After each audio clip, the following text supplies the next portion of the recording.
bienvenue dans cet épisode. Aujourd'hui, attention, je ne reçois pas une invitée ni deux, mais trois femmes au parcours complètement différent qui vont nous faire voyager sans prendre l'avion. Oui, trois femmes, trois horizons, trois visions du monde et une rencontre à Cotonou qui a fait des étincelles. Avec moi, Larissa Pedonon, brillante sociologue, bibliothécaire, meneuse de magazine qui s'appelle L'Invité. Larissa, vous êtes une femme de terrain et surtout vous lisez le monde avec des lunettes sociales. C'est bien cela, hein? Tout à fait. Bonjour Tata Inès et merci pour l'invitation. Élodie Huile, toute fraîche bachelière, vous êtes française, passionnée de culture, vous êtes pétillante aussi et surtout vous êtes curieuse, volontaire, passionnée de journalisme. Vous êtes venue vivre le Bénin de l'intérieur, n'est-ce pas Élodie? C'est ça, exactement. Merci beaucoup pour l'invitation. Ma troisième invitée, Ruby Clément, indo-britannique, vous êtes étudiante à Oxford, c'est prestigieux, vous êtes passionnée de culture et de langue et vous avez accepté de troquer les bibliothèques britanniques, british, contre celles de Bénin Excellence. Merci d'être là. Oui, c'est ça. Merci et merci pour l'invitation. Ruby, dites-moi ce qui vous a amené ici. Pour mon université, je dois faire une année à l'étrangère pour améliorer mon langue. Donc, pour le français, j'ai décidé de faire un stage au Bénin au lieu d'être seulement à la France. Au lieu d'être seulement en France, mais vous parlez très très bien le français. Vous pouvez être fière de votre français. Merci. Si seulement je pouvais parler anglais comme vous parlez français, mais je serais vraiment la femme la plus heureuse de la Terre, hein, je crois. Et vous, Élodie, qu'est-ce qui vous a amené ici? Moi, je suis venue du coup au Bénin dans le cadre d'un volontariat et c'est l'association UDESFAO, donc Union des femmes d'Afrique et d'Occident, qui m'a permis de réaliser ce projet-là. Et donc, j'ai été à la bibliothèque Bénin Excellence et une semaine dans l'orphelinat Claudio Minico. Mais c'est parfait. Larissa, qu'est-ce que vous avez fait concrètement pour accompagner vos deux jeunes invités? Alors, pendant leur séjour, mon rôle a consisté surtout à les orienter une fois en bibliothèque, à la bibliothèque Bénin Excellence, où elles ont eu à animer des activités avec des enfants. Si je prends le cas d'Élodie, elle a plus animé des séances de lecture avec les enfants, des activités avec les encadreurs du programme Éveil Vacances. Elle a participé également à l'EEJ Senior, à la bibliothèque Bénin Excellence de la FSS et à des animations à la bibliothèque de Calavis-Ogbadje, dont je l'orientais pendant son séjour à Bénin Excellence. Et quant à Ruby, dont je suis co-maître de son stage, et je l'ai orientée également pour ses activités à mener à Bénin Excellence, que ce soit à Godomé, Calavi ou à la FSS, mais surtout, mon rôle a été de les mettre en contact avec des personnes externes à Bénin Excellence, des personnalités du monde universitaire, du monde des livres et du monde des médias. Et donc, c'est ce que je me suis évertuée à faire juste là, avec mes deux charmantes stagiaires que j'accompagne si bien. Mais quand vous êtes arrivée, quelle a été la première grande surprise, Ruby, au Bénin? Pour moi, Dès que vous avez posé vos valises. pour moi, c'était le fait que ici, les personnes aiment beaucoup prendre les photos. Ça a été une surprise à l'aéroport avec beaucoup de photos. Mais en général, c'est juste différent en Europe. Il y a beaucoup de motos ici. Mais les personnes sont très gentilles, donc c'est pas un problème. Et Élodie, alors? Moi, ça a été vraiment la générosité des personnes. J'ai été très bien accueillie. Je suis arrivée fin juillet, donc proche de la date de l'indépendance. Donc, quand je suis arrivée à l'aéroport, il y avait des danses, des fêtes. Et comme l'a souligné Ruby, la circulation est très impressionnante. Et des fois, c'est un peu... on prie avant de prendre un transport parce que le code de la route est très différent. Est très différent. Mais il n'y a pas eu de choc de climat dès qu'on descend de l'avion, non? Personnellement, je ne l'ai pas ressenti puisqu'en France, c'est la période estivale. Donc, il fait relativement chaud. Les températures sont pour moi plus agréables ici au Bénin qu'en France, puisque le vent et l'air frais fait du bien, alors qu'à Paris, c'est la canicule. Qu'est-ce qu'elles ont mangé dès qu'elles sont arrivées là, le premier jour, l'une et l'autre? Il faut dire que Ruby a un régime plutôt végétarien, donc on a essayé d'adapter son alimentation en allant vers des restaurants où ils prennent en charge les personnes qui prennent des mets végétariens.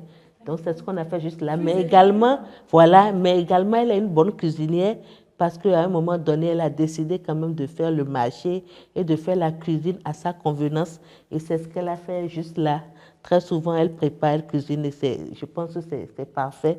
Vous êtes allée dans quel marché? Il y a un marché. Il y a le marché de Wedonou, ouais. à Godomé. Oui. Et nous sommes allés également au supermarché. D'accord. Et qu'est-ce que vous avez acheté au marché? Quels fruits, quels légumes? Oui, les fruits, les oranges, les ananas, les farine de tomates, courgettes. les oignons.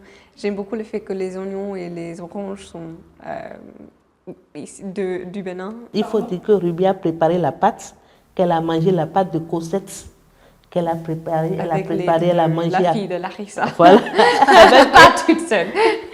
Avec du gombo. Vous avez mangé ça aussi? Ouais, c'était bon. C'était bon. Et quand vous êtes allé au marché, si vous devez comparer les prix, les coûts de nos produits frais par rapport à votre pays, qu'est-ce que vous diriez? Comparé en Angleterre, les choses ici sont moins chères, c'est beaucoup moins cher.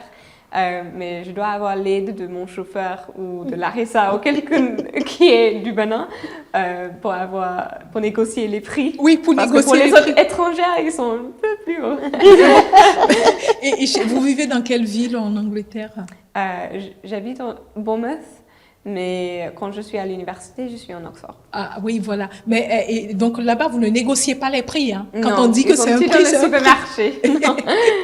c'est ça. Élodie, vous êtes allée au marché?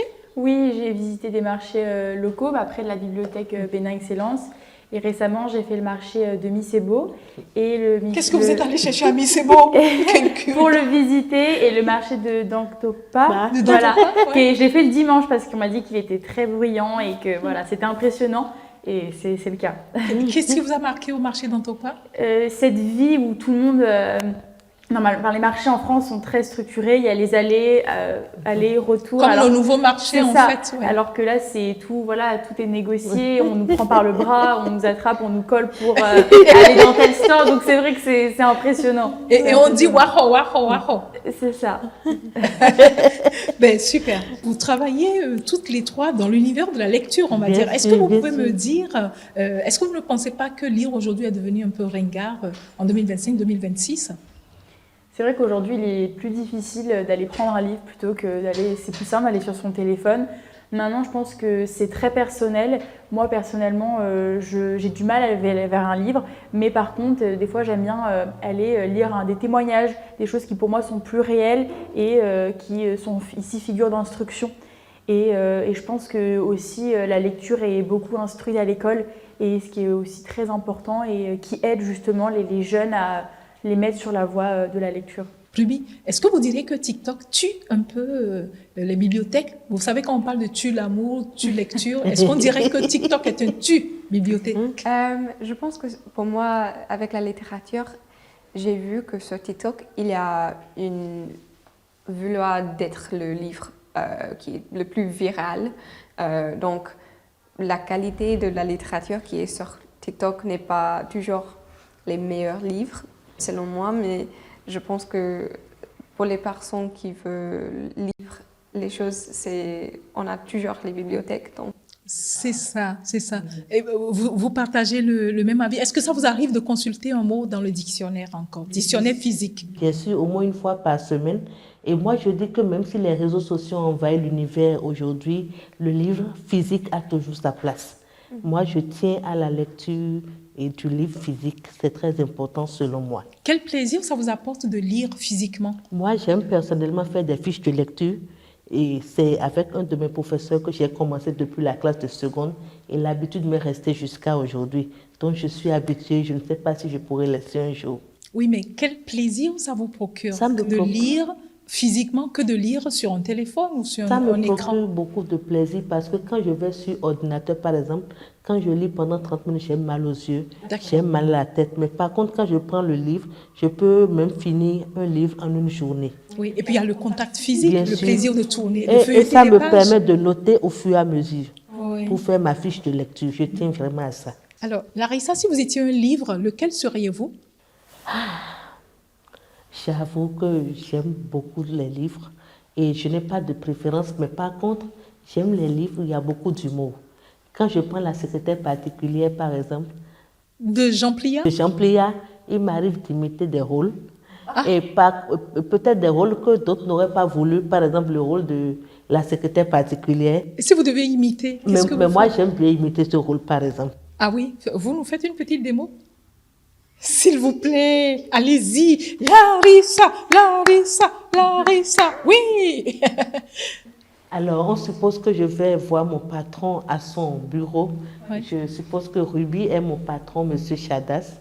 Et donc, au lieu de garder une distance en tant que secrétaire, je me rapproche de mon patron. Oui. Bonjour, monsieur le directeur. Comment ça va ce matin? Alors, est-ce que tu as oublié ce que j'ai demandé pendant le week-end? Très bonne actrice. Ça chauffe là. Juste à ce que la secrétaire particulière, elle a touché la jambe. Voilà, de son directeur, monsieur Chadas. Ce qui, normalement, ne devrait pas se faire. Moi. Enfin, ça, c'est l'histoire. Si vous voulez connaître la suite croustillante de cette histoire, ben, allez lire la secrétaire Donc, c'est un particulière. rôle que beaucoup n'auraient jamais aimé Accepté. jouer, mais moi, tellement ça me fait rire que j'aime bien jouer ça. À la maison, je fais rire mes enfants. Vous avez déjà fait du théâtre? Oui, j'en ai fait dans le MADEB C'est ça. pendant plusieurs années, même à Bénin Excellence pour les fêtes. Oui. Je joue des rôles, D'accord. je fais un peu d'humour. C'est ça. Élodie, quelles sont les couleurs qui, dans votre environnement immédiat, importent pour vous? Dans votre cadre de vie, par exemple? Toutes les couleurs vives, le rose, le jaune, le orange, tout ce qui est vif. J'aime pas les couleurs ternes. Ah, c'est caractéristique de la jeunesse. Hein. Quand on est jeune, on aime les couleurs qui pétillent, n'est-ce pas? C'est vrai, ça dépend des générations. Et vous avez une préférence musicale? C'est quoi votre style musical? Est-ce que vous aimez le rock and roll, par exemple, ou des musiques très classiques? Qu'est-ce que vous écoutez actuellement en Grande-Bretagne? La tendance jeune, je veux dire. Actuellement, j'écoute beaucoup à Olivia Dean, les artistes indépendants qui sont à Londres, très R&B, très musical. Elle écrit ses chansons. Et les jeunes aiment beaucoup la musique en Angleterre? Oui, oui, oui. On a une culture très forte de la musique en Angleterre. Comment vous imaginez-vous dans 10 ans dans votre vie? C'est une grande question, mais peut-être je veux être dans une carrière qui concerne avec la littérature ou la traduction, quelque chose comme ça. Je veux voyager aux autres pays et peut-être... oui, je sais pas. Je n'ai pas pensé à 10 Pas ans. pensé à ça, oui. Vous imaginez un tout petit peu, vous avez pensé à ce que vous pourriez être dans 10 ans? Bah, c'est vrai que c'est difficile comme question puisqu'on ne sait jamais de quoi demain est fait et que les imprévus sont souvent ce qui fait notre futur. Mais je dirais que dans 10 ans, je me vois avoir fini mes études, peut-être travailler pour une chaîne de télévision française. Ça m'intéresse. Et voilà, et comme l'a dit Ruby, voyager parce que je pense que les voyages, surtout en tant que journaliste, ça nous permet d'éveiller notre regard sur le monde. Et voilà, après, peut-être que tout changera, que ça sera le contraire, ou peut-être que ça... Vous vous imaginez journaliste, présentatrice télé de journal ou bien reporter à travers le monde? À vrai dire, j'ai trois domaines qui m'intéressent, la radio, comme vous l'avez dit, le reportage et le plateau télé, mais après, on verra bien. Je pense que vous êtes bien parti pour une belle carrière dans l'univers journalistique. C'est gentil, merci. Oui, c'est moi. Ben, c'était votre première fois au Bénin? Oui, c'est la première fois et la première fois aussi en Afrique pour moi. J'ai beaucoup voyagé en Europe, mais du coup, pour un premier voyage de volontariat, c'était l'Afrique. C'est pareil pour Ruby? La toute première fois? Ouais, première fois au Bénin, en Afrique. Mais c'est pas un choc beaucoup parce que mon père, il est de Inde, donc j'ai vu les routes comme ça qui sont pareilles en Inde. C'est ça. Larissa, dans 10 ans, vous vous voyez où? Dans 10 ans, je me vois toujours en train de beaucoup travailler parce que c'est ma passion, j'aime beaucoup travailler. Et peut-être... Vous voyez sur scène dans 10 ans, dans une compagnie théâtrale? Ah, ça me ferait énormément plaisir. Qui sait? Qui sait? C'est Ouais. une passion. Ou même dans les séries, parce qu'aujourd'hui, il y a beaucoup de productions de séries africaines, de films africains. C'est vrai. Maintenant que je sais que vous avez un goût prononcé pour le théâtre et pour le cinéma, pourquoi pas? On va faire des castings. Je vais vous inscrire à des castings. Merci, Tata Inès, ça me ferait énormément plaisir. D'accord. Donc, mais en 10 ans, en même temps, j'aurais voulu passer la main aux jeunes générations par rapport à certains programmes D'accord. que j'anime, que j'accompagne à la bibliothèque, parce qu'il faut également passer la main Ouais. Et ça, c'est mon souhait. Elle pense déjà à la relève, hein. Sacré Larissa, franchement, j'adore. Élodie, vous pensez que la jeunesse africaine inspire plus que la jeunesse européenne, ou vous pensez que les jeunesses sont presque pareilles? Je pense que c'est deux jeunesses qui peuvent s'apporter beaucoup, qui sont dans une volonté dynamique d'aller dans des carrières et dans une grande détermination, j'ai trouvé, que ce soit en Europe ou ici. Et moi, pour avoir découvert le Bénin aussi par ses habitants, c'est très enrichissant. Et je pense que voyager en étant jeune permet de justement voir les autres visions, comme vous l'avez dit.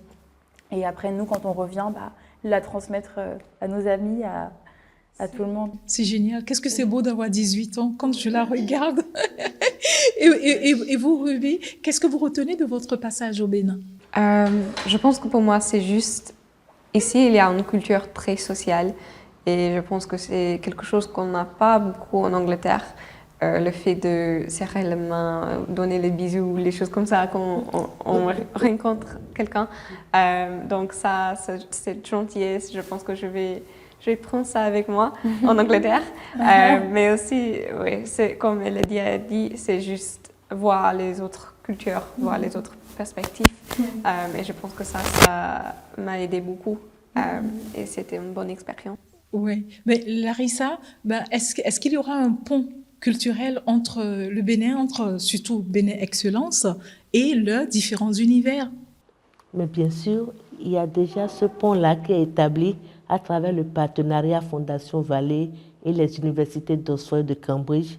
Ce partenariat pour lequel Ruby est au Bénin actuellement, et le partenariat avec l'organisation de Lodi. Donc il y a déjà un pont. Et donc nous souhaitons bon vent parce que c'est la première promotion. Voilà, et nous souhaitons bon vent aux autres qui vont venir. Est-ce qu'il y aura des Béninois qui vont partir après? Avec le temps, par exemple, oui. à Oxford Oui, ou à Cambridge? le projet est en cours et D'accord. tout dépend de nos dirigeants, de la suite, de l'évolution du projet. De ce projet. Mais c'est une étude qui est faite également dans ce sens. Mais vivement ce partenariat-là pour qu'il y ait vraiment une mutualisation des expériences jeunes au travers des deux univers. Merci Tata Inès. Ça a été un ravissement total, c'était un voyage comme on aime absolument. 3 femmes, 3 regards, 3 horizons différents, un regard de jeunesse, une jeunesse qui lit, qui rêve, qui bâtit et qui construit des ponts. À très vite.